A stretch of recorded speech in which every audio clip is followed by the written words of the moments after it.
మూరట్ trading అంటే ఏంటి? మనకి ఎవ్రీ ఇయర్ దీపావళి రోజున మనకి ఎక్స్చేంజెస్ అనేది ఒక 1 అవర్ ట్రేడింగ్ సెషన్ అనేది కండక్ట్ చేస్తుంది.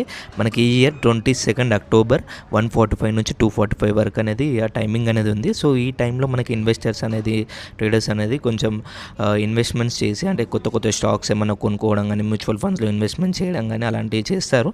అదేవిధంగా ఈ ఇయర్ మనకి హిందూ క్యాలెండర్ ప్రకారంగా సంవత్ 2082 అని చెప్పేసి అని అంటారు Deepavali. As per the Hindu calendar ప్రకారం మనకి ఇంగ్లీష్ క్యాలెండర్ ఉంటుంది కదా, ఇంగ్లీష్ క్యాలెండర్ జనవరి నుంచి డిసెంబర్, అండ్ తెలుగు క్యాలెండర్ అయితే ఉగాది నుంచి ఉగాది, అలాగే హిందూ క్యాలెండర్ సంవత్ క్యాలెండర్ అనేది దీపావళి నుంచి దీపావళి వరకు ఉంటుంది. ఇందులో వాళ్ళు ఏంటంటే బుక్స్ అనేది కొత్తగా స్టార్ట్ చేస్తారు. లైక్ ఫినాన్షియల్ ఇయర్ మనకి ఎలా ఉంటుంది, ఏప్రిల్ 1 నుంచి మార్చ్ 31 వరకు కదా. సో అదేవిధంగా ఈ దీపావళి సంవత్ ఇయర్ 2082, సో ఇది ఒక కొత్త ఇయర్ లాంటిది అనమాట. సో ఇక్కడ బుక్స్ అనేది కొత్తగా స్టార్ట్ చేయడం జరుగుతుంది.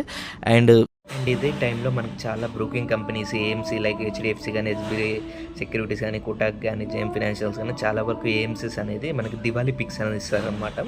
సో ఇన్వెస్టర్స్ అనేది మనకి మంచిగా బై చేసుకోవడం అనేది, చక్కగా మనకి లాభాలు వచ్చాయనే ఎక్స్పెక్టేషన్స్తో మోస్ట్ ఆఫ్ ది ఇన్వెస్టర్స్ అనేది బై చేయడం జరుగుతుంది అనమాట. ఓకేనా.